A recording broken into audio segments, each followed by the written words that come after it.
ज्योतिष का सबसे पहला अंडरस्टैंडिंग ये है कि प्लैनेट्स का हमारे जीवन पर असर नहीं होता।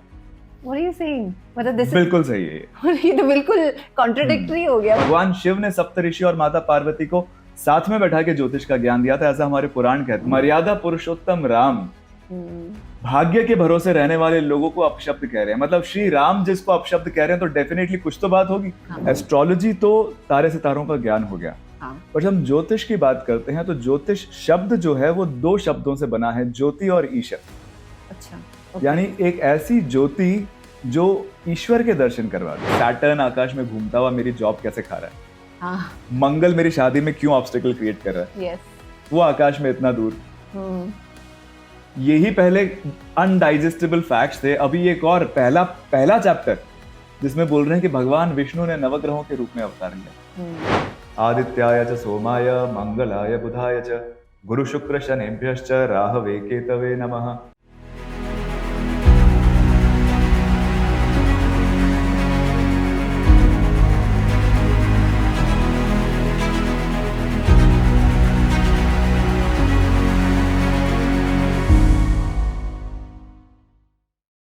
आशुतोष जी, आज बहुत अच्छा लग रहा है आपके साथ बात करते हुए, क्योंकि हम काफी टाइम से सोच रहे थे कि we just have this conversation. It's been ages like we are trying to have this conversation. Can you just tell something about your journey with astrology and astrology क्या है? Sure. See, I started very early in my age. Of course, my father was into Jyotish. He used to learn as a hobby. And that's how at an early age of 16, 15, 16, I also started picking it up. तो वहाँ से जो interest शुरू हुआ वो बस चल ही रहा है, अभी भी सीखना चल ही रहा है, जर्नी इज ऑन। और जहाँ तक हम बात करते हैं, because there are lot of people who talk about astrology, I don't know anything about astrology. You don't know? Okay. I mean, I have heard about astrology, but what I follow is called Jyotisha. There's a slight difference. Acha, there is a difference between astrology and Jyotish. Of course, not Hindi and English. Like we have learned about geology, it's the knowledge of geography. Yes. We learn about biology, the knowledge of biodynamics. Similarly, the knowledge of probably astro, stars, galaxies, this could be called as astrology.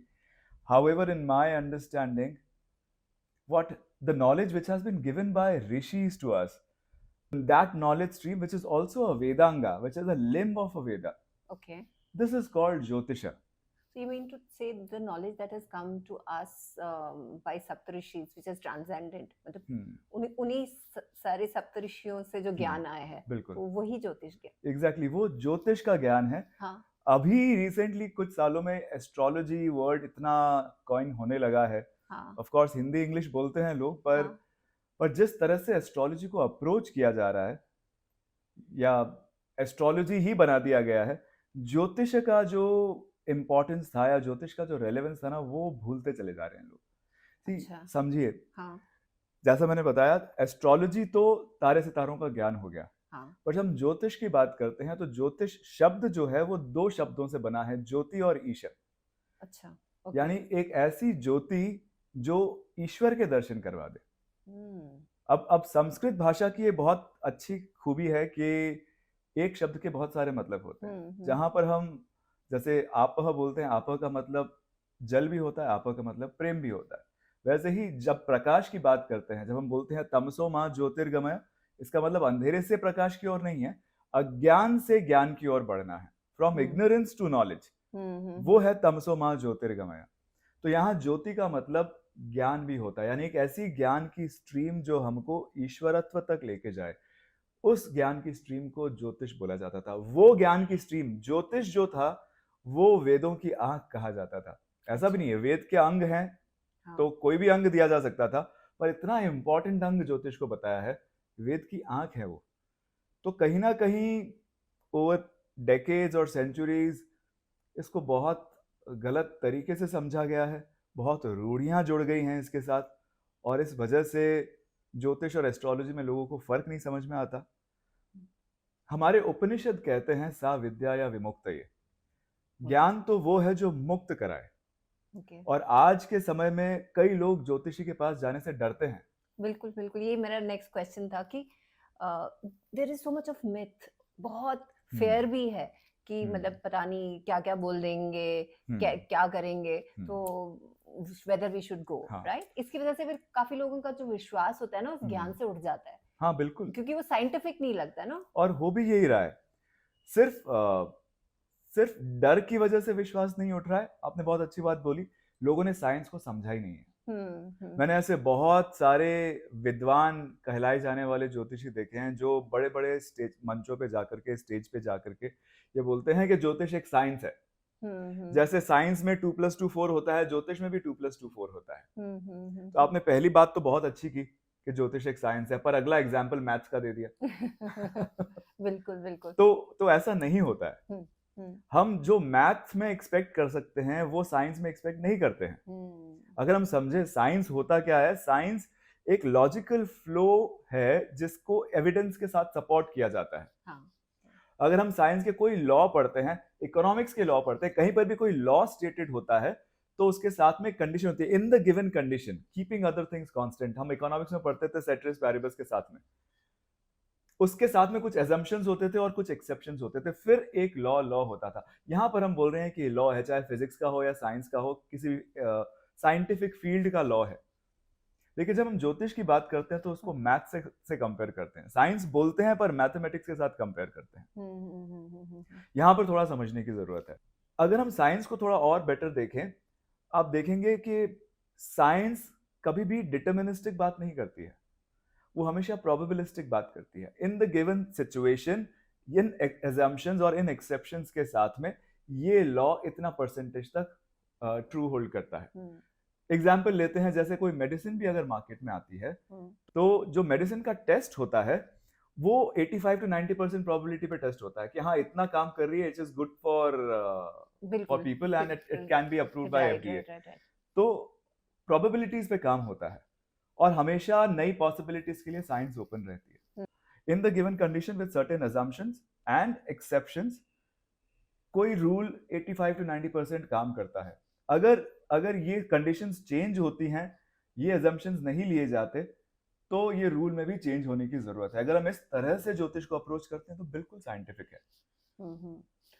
तो मुझे आप एक चीज बताइए, जैसे I am a ले person, तो मुझे समझना है इसको बिल्कुल सिंपल तरीके से कि मुझे किसी भी ज्योतिषी के पास क्यों जाना चाहिए, क्या मेरे जो भी क्वेरीज हैं, जैसे लाइफ से रिलेटेड, करियर से रिलेटेड, रिलेशन से रिलेटेड, तो उनका कहीं पर कोई लिंक है ज्योतिष ज्ञान से? तो ये थोड़ा सा मतलब हर किसी का क्वेश्चन होता है, तो ये नहीं, उससे पहले समझना पड़ेगा कि ज्योतिष है क्या। अभी हमने देखा कि एस्ट्रोलॉजी ज्योतिष नहीं है। हाँ। ज्योतिष डेफिनेटली एक ऐसा ज्ञान है जो हमको मुक्त कराए, वो हमको डर में नहीं बांधेगा, कंसेप्ट्स में नहीं बांधेगा। तो फिर ये कैसे वेदों में आया है, वेदांग बना है, ऋषियों ने दिया है, इतने ज्ञानी ऋषियों ने इस ज्ञान के बारे में इतनी बात की है। भगवान शिव ने सप्त ऋषि और माता पार्वती को साथ में बैठा के ज्योतिष का ज्ञान दिया था, ऐसा हमारे पुराण कहते हैं। तो कहीं तो कुछ बहुत इंपॉर्टेंट हुआ है यहाँ पर। हाँ, जो अब नहीं समझ में आ रहा, इसीलिए आजकल ये मजाक का पात्र बन गया। इनफैक्ट जो ज्योतिष जानते हैं या जो ज्योतिष फॉलो करते हैं उनको भी मजाक का ही पात्र बनाया जाता है। बिल्कुल बिल्कुल। तो हमको ये समझना पड़ेगा, ज्योतिष का सबसे पहला, जो हम अपनी क्लासेस में हमेशा सिखाते हैं, ज्योतिष का सबसे पहला अंडरस्टैंडिंग ये है कि प्लैनेट्स का हमारे जीवन पर असर नहीं होता। What are you saying? मतलब this बिल्कुल सही है ये तो बिल्कुल कॉन्ट्रडिक्टरी हो गया। मतलब हम तो यही कोरिलेशन उसकी समझते थे हम लोग। हाँ। तो हमने अभी तक ज्योतिष और एस्ट्रोलॉजी को एक समझा है, प्लैनेट्स को कुछ और समझा है। तो सबसे पहले ये अंडरस्टैंडिंग क्लियर करनी पड़ती है कि प्लैनेट्स का हमारे जीवन पर असर नहीं होता। Okay. हमारा जीवन केवल और केवल हमारे कर्मों से चलता है। Wow, interesting. अच्छा, ओके। हम जैसे कर्म करेंगे वैसा रिजल्ट मिलेगा और इसमें कोई डाउट नहीं है।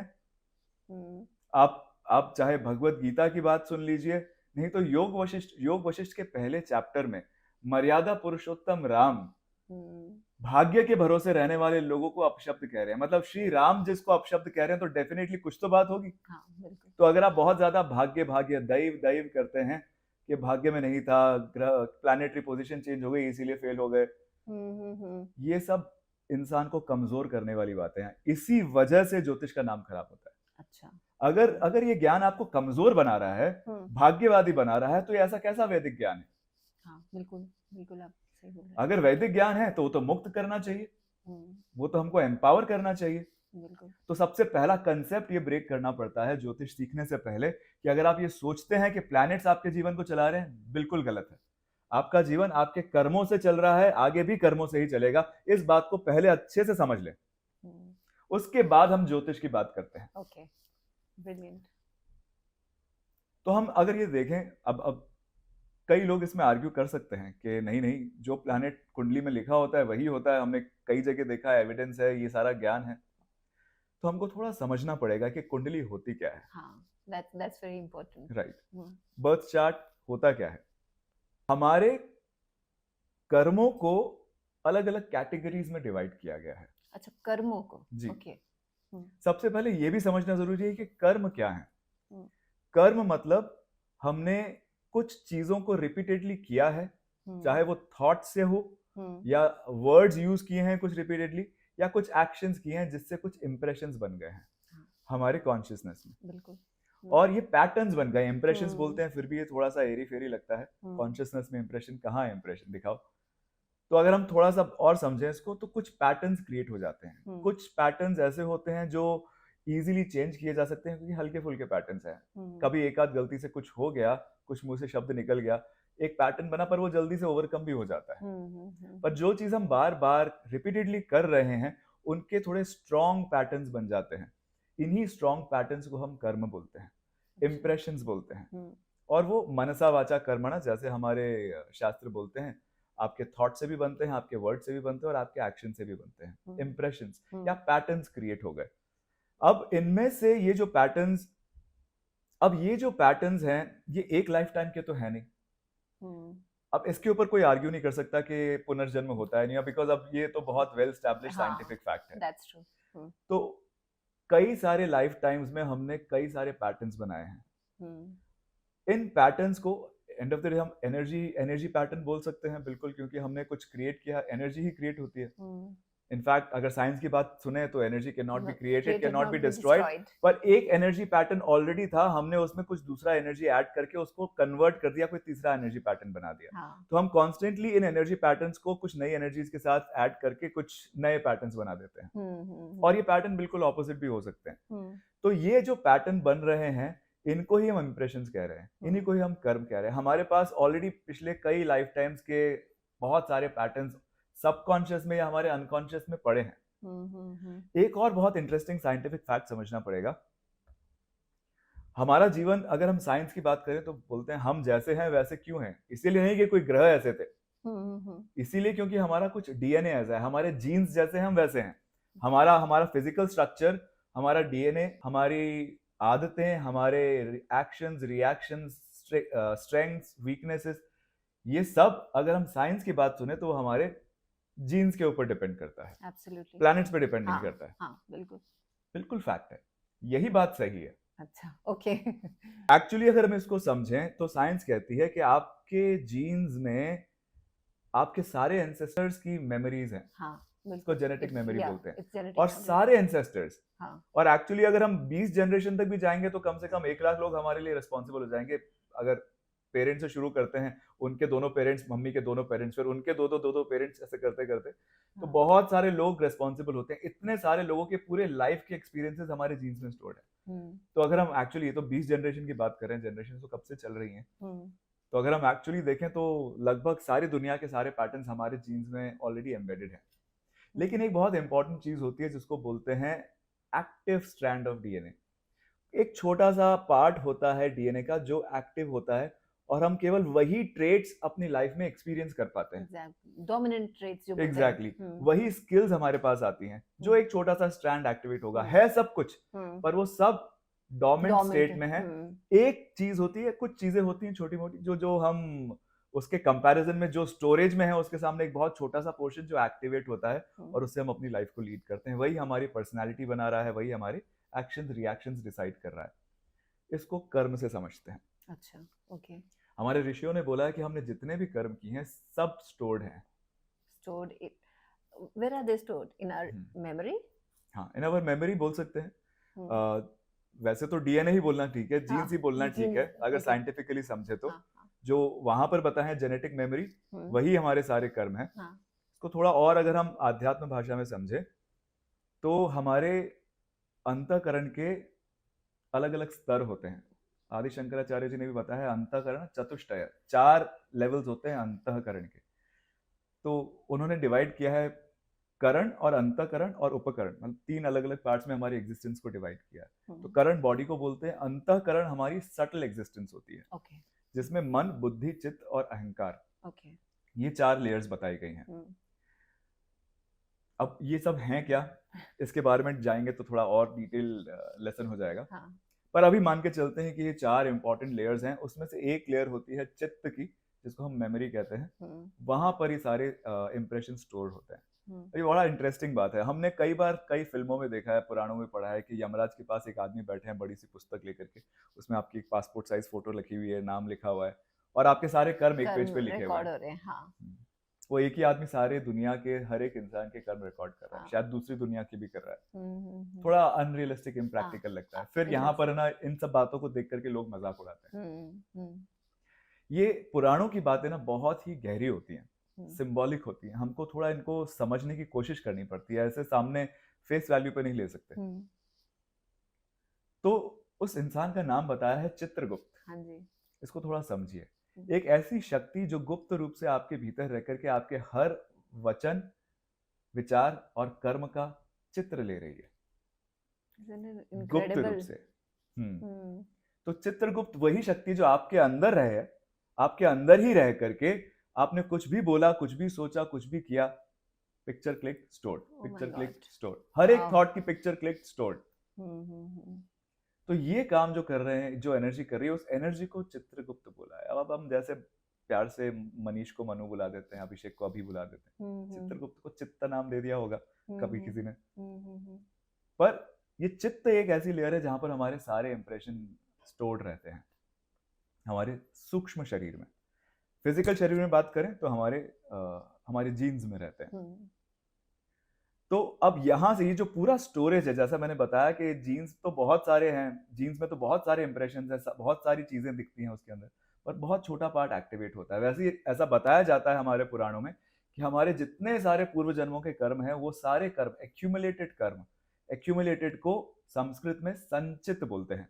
तो सारे एक्यूमुलेटेड इंप्रेशन, जिसको मैं सिंपल ट्रांसलेशन में बता रहा हूँ, संचित कर्म कहते हैं। उसमें से जो एक छोटा सा पार्ट एक्टिवेट हुआ है, तो हमको ऐसा बताया जाता है जब आप एक मनुष्य शरीर लेते हैं तो आपको चॉइस होती है कि कौन सा पोर्शन आपको लेके जाना है। तो हमने वो चॉइस अपने एक्सरसाइज की और एक सेट ऑफ प्रारब्ध कर्म, जिसको बोलते हैं प्रारब्ध, जिससे हम शुरुआत करने वाले हैं, प्रारंभ करने वाले हैं, वो कर्म, उसको प्रारब्ध बोलते हैं। जो प्रारंभ का बेस है उसको प्रारब्ध बोलते हैं। तो ये प्रारब्ध कर्म कहे जाते हैं जो हम लेकर के आते हैं। अब ये लेकर के तो आए हम कर्म, पर अब कैसे पता करें कि कौन से कर्म है? एग्जैक्टली। कर्म क्या है? अगेन, हमने जो पैटर्न्स क्रिएट किए हैं, कुछ ऐसे पैटर्न्स होते हैं जो हमारे अल्टीमेट ऑब्जेक्टिव को अचीव करने में हेल्पफुल होते हैं, जिसको मैं डिजायरेबल पैटर्न्स बोलता हूँ। कुछ ऐसे पैटर्न्स होते हैं जो हमारे अल्टीमेट ऑब्जेक्टिव को अचीव करने के लिए ऑब्स्टिकल्स क्रिएट करते हैं, इनको मैं अनडिजायरेबल पैटर्न्स कहता हूँ। अगर हर इंसान अपने मनुष्य जीवन का ऑब्जेक्टिव अलग अलग समझता है, तो ये डिजायरेबल और अनडिजायरेबल पैटर्न्स की डेफिनेशन सबके लिए अलग अलग हो सकती है। डिजायरेबल पैटर्न्स को हम आध्यात्मिक भाषा में पुण्य कहते हैं, अनडिजायरेबल पैटर्न्स को हम पाप कहते हैं।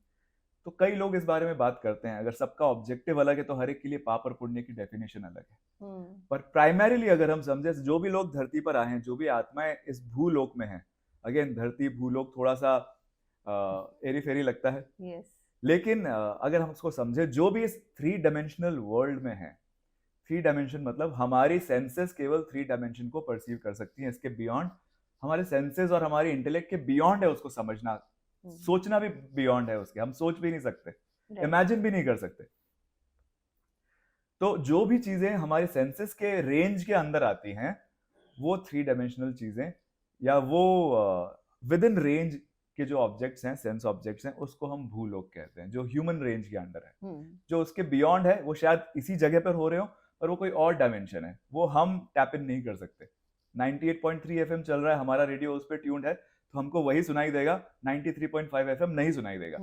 वो दूसरा लोक हो गया एक तरह से, क्योंकि हमारा ब्रेन की जो फ्रीक्वेंसी है वो एक ही चैनल पे फिक्स्ड है, जिसको हम भूलोक कहते हैं। तो जो भी लोग इस 3 डायमेंशनल वर्ल्ड के अंडर आते हैं, जो भी आत्माएं ये डिसाइड करती हैं कि मुझे भूलोक पर जाना है, ये बात समझने वाली है कि भूलोक पर क्यों आना चाहते हैं। ऐसा बोलते हैं मनुष्य जीवन बहुत दुर्लभ है, बहुत रेयर है। इसको हम एक्चुअली समझें तो बहुत ही ज्यादा डिफिकल्ट है। आईआईटी में एडमिशन लेना इजी है, आईवी लीग में जाना इजी है, धरती पे आना उससे भी ज्यादा मुश्किल है। उससे भी ज्यादा कंपटीशन है। आईवी लीग में क्या होगा, 10 लाख लोग एक सीट के लिए फाइट कर रहे हैं। धरती पे आपको इमेजिन नहीं कर सकते, शायद करोड़ों करोड़ों आत्माएं, अरबों आत्माएं एक साथ, बिलियंस ऑफ सोल्स कोशिश करती हैं धरती पे आने की, कोई एक आ पाता है। Oh my God, interesting fact. पर अगेन इस फैक्ट को हम बोल सकते हैं तो सुनी सुनाई बातें, किसने देखा, मतलब किसने देखा, how do we kind of prove it.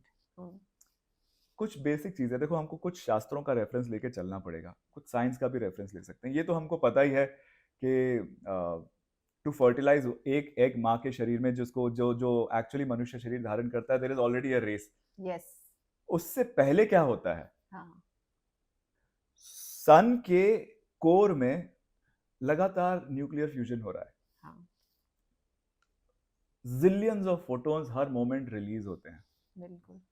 और ये zillions of photons after thousands of years of struggle वो सन के सरफेस पे पहुंच पाते हैं, पर सारे नहीं पहुंच पाते। अगर जिलियंस ऑफ फोटॉन्स क्रिएट हो रहे हैं तो कुछ थाउजेंड्स में पहुंच पा रहे हैं, बाकी सब बीच में ही डिस्ट्रॉय हो जाते हैं। और कम से कम 20-25 हजार साल का स्ट्रगल होता है to reach from sun's core to the sun's surface. Probably कम ज्यादा होगा, but it is a long period.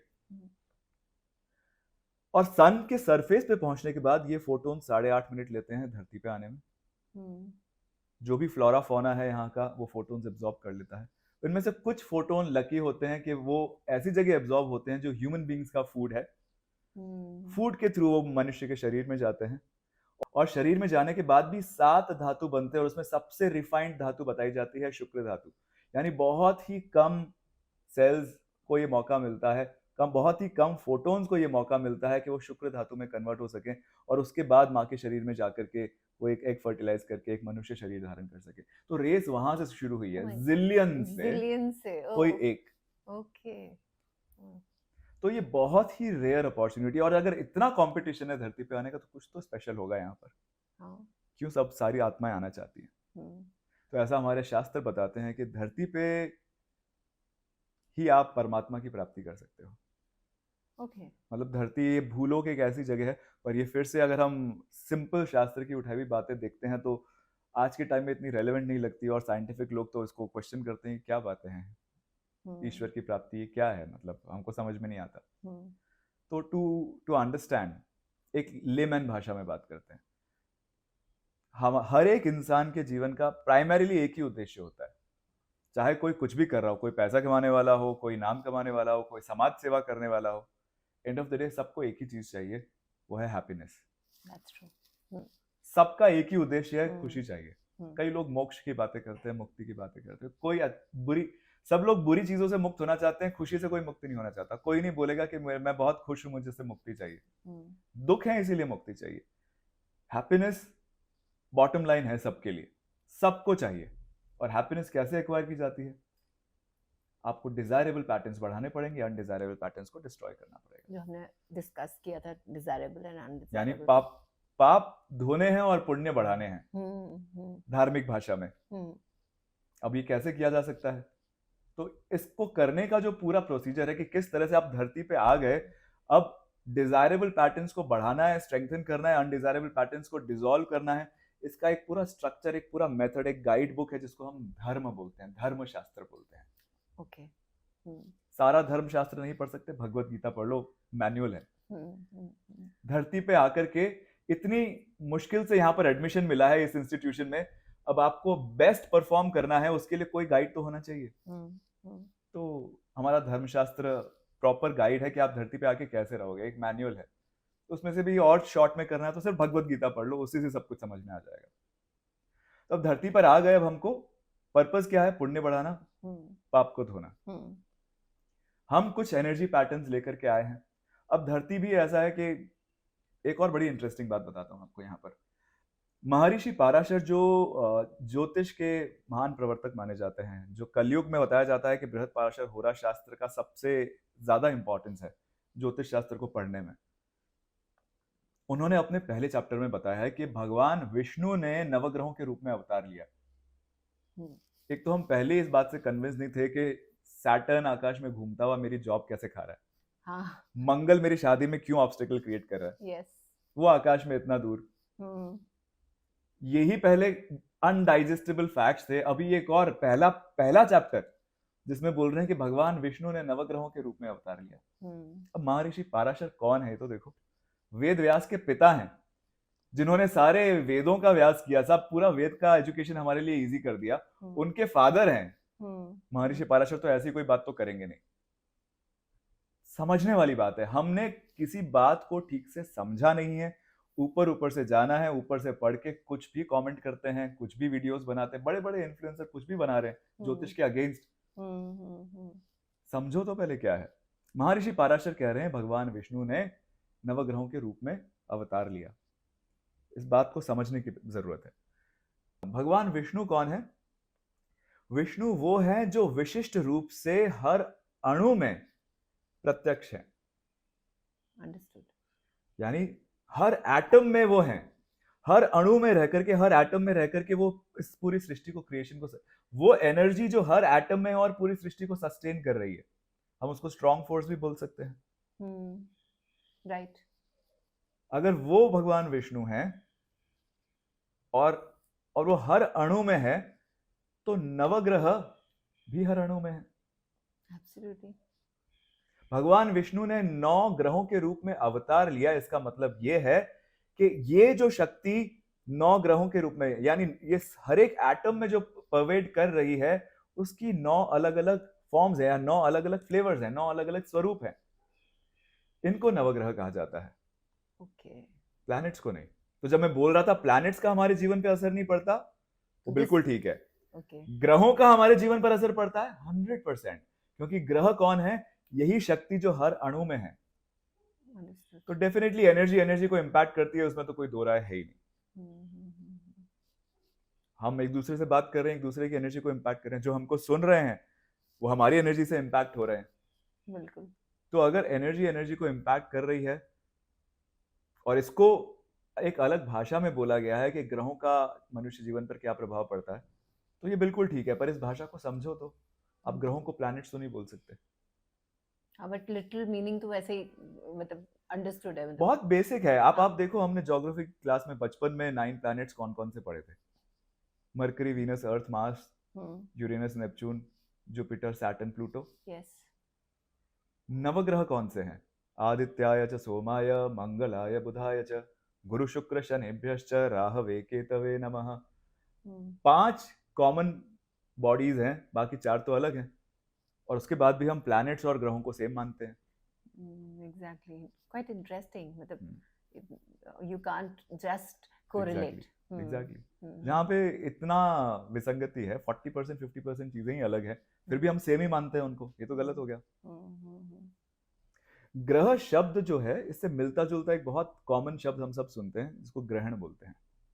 ग्रहण, एक सूर्य ग्रहण होता है, चंद्र ग्रहण। हम कई बार शुद्ध भाषा में बात करते हैं, हिंदी में बात करते हैं, भोजन ग्रहण कीजिए। भोजन ग्रहण करने का मतलब है कंज्यूम कीजिए। ग्रहण करना एक एक्शन है, पर जो ग्रहण कर रहा है, उस शक्ति को ग्रह कहते हैं। अगर ग्रहण एक क्रिया है, तो संज्ञा क्या है? ग्रह संज्ञा हो गए, यानी नाउन जो हो गए उसका वो संज्ञा, जो नाउन हो गए वो ग्रह हो गए। इसीलिए आपने देखा होगा संस्कृत में क्रोकोडाइल को भी ग्राह बोलते हैं। ग्राह, एक साथ बड़ा ग्रहण कर लेता है, इसीलिए ग्राह। अच्छा, ओके, क्वाइट इंटरेस्टिंग। जो ग्रहण करने वाला है, जो कंज्यूम जो खा जाता है वो। तो अगर ग्रहों को ये शब्द दिया गया है, ग्रहों को ये ग्रह शब्द दिया गया है, इसका मतलब भी जानना चाहिए। यानी ये शक्तियां लगातार कुछ ना कुछ कंज्यूम कर रही हैं, कुछ खा रही हैं। भगवान विष्णु की शक्ति है, पालनकर्ता की शक्ति है। राइट। तो क्या खा रही है, क्या कंज्यूम कर रही है? ये सारे एनर्जी पैटर्न्स जो हैं उनको खा रही है, जिनको हम कर्म बोलते हैं। तो प्रैक्टिकली अगर हम कुछ भी नहीं करें, हम मनुष्य बन के धरती पे आ गए, अब ग्रहों को अपना काम करने दें, ग्रह शक्ति को अपना काम करने दें, तो ग्रह शक्ति आपके सारे पैटर्न खा के आपको वैसे ही मुक्त कर देंगी। ओके। पर कुछ नहीं करना ही तो सबसे मुश्किल काम है। कुछ नहीं करना मतलब उस भाव में रहना है। देखो, जब ये ग्रह शक्ति आपके अच्छे कर्मों को खाती है ना, तो आपको सुख की अनुभूति होती है। ये ग्रह शक्ति जब आपके बुरे कर्मों को खा जाती है तो आपको दुख की अनुभूति होती है। हम चाहते तो हैं कि सारे दुख कर्म, सारे कष्ट कर्म यानी अनडिजायरेबल पैटर्न्स वो खत्म हो जाएं, सारे पाप खत्म हो जाएं, और वो वही कर रही हैं। पर हमको जैसे ही दुख की अनुभूति होती है, हम एक एस्ट्रोलॉजर के पास जाते हैं, ज्योतिषी के पास जाते हैं, बहुत दुख है, कम कर दो। अरे वो तो मुक्त करने के लिए कोशिश कर रही है, आप क्यों जा रहे हो कम करवाने के लिए? जब पुण्य खा रही है तब जाना चाहिए कि अरे बहुत सुख मिल रहा है, कुछ गड़बड़ हो रहा है, मेरे सारे पुण्य चले जा रहे हैं वहां बचा लो। पर ऐसा करते नहीं हम, क्योंकि पता नहीं है। तो ग्रह शक्ति वो है जो हमारे सारे कर्मों को खत्म करके हमको मुक्त कर रही है। तो इसीलिए बोलते हैं कि सभी ग्रह बहुत कृपा करने वाले हैं, क्योंकि भगवान विष्णु तो कृपा ही करते हैं। उनकी सारी शक्ति हम पे कृपा ही कर रही है, हमको लगातार मुक्त बना रही है। लेकिन हम क्या करते हैं कि उस पैटर्न से मुक्त होने की जगह एक पैटर्न से मुक्त होते हैं, दूसरा पैटर्न क्रिएट कर देते हैं, दूसरे से मुक्त होते हैं, तीसरा क्रिएट कर देते हैं। इसी को हम कर्म बंधन कहते हैं, विशिष्ट साइकिल में फंसे हुए हैं। तो अगर हम सिर्फ समर्पण भाव में रहें, एक्चुअली अगर ज्योतिष की सबसे अच्छी रेमेडी पूछा जाए तो यही है, आप समर्पण भाव में रहो, जो मिले वो प्रसाद, ये मान करके सुख आए दुख आए सब खुशी से दिल से एक्सेप्ट करते चलो। तो इससे अच्छी रेमेडी तो हो ही नहीं सकती है, अगर आपका एम सब कर्मों से मुक्ति है तो। लेकिन हमारा aim end of the day सब, जैसा हम बात कर रहे हैं, पुण्य कर्मों को बढ़ाना है। तो धर्मशास्त्र है, फॉलो करें बिल्कुल। फिर भी अगर हम कुछ और भी अचीव करना चाहते हैं, हमको लगता है कि ये अचीव करने में बहुत सारे ब्लॉक्स आ रहे हैं, हम कुछ करना चाहते हैं, मान लो हम स्पिरिचुअली भी आगे बढ़ना चाहते हैं और रिस्पॉन्सिबिलिटीज हैं या कुछ और विचार हैं जो परेशान करते हैं, तो ये जो एनर्जी का फ्लो है, हम एक एनर्जी पैटर्न के ही प्रोडक्ट हैं। और आसपास हमारे आसपास जब हर एटम में वही शक्ति है, तो डेफिनेटली हर जगह वही शक्ति है ना। चाहे हम बात करें लाइट में वही शक्ति है, पंखे में वही शक्ति है, गणपति जी की स्टैचू में वही शक्ति है, स्टूल में वही शक्ति, चेयर में वही शक्ति, कैमरा में वही शक्ति, आप में वही, मुझ में वही। तो किसी अहंकारी ने पूछा क्या इस पिलर में भी वही शक्ति है? तो एक छोटे बच्चे ने बोला हाँ जी बिल्कुल वही शक्ति है। तो तोड़ के देखते हैं, नरसिंह भगवान निकले। प्रहलाद की स्टोरी याद है ना? प्रहलाद यही तो बोलते थे कि हर कण में वही शक्ति है। यही बात तो हमको समझना है, अगर हर कण में वही शक्ति है तो ये शक्तियां लगातार हमको इन्फ्लुएंस कर रही है, हम इनको इन्फ्लुएंस कर रहे हैं, ग्रह को इन्फ्लुएंस कर रहे हैं, बिल्कुल सही बात है। एनर्जी को इन्फ्लुएंस कर रही है, बिल्कुल सही बात है। ग्रह हमको इन्फ्लुएंस कर रहे हैं, बिल्कुल सही बात है। हम ग्रह को इन्फ्लुएंस कर रहे हैं, बिल्कुल सही बात है। प्लैनेट्स कहां से आ रहे हैं?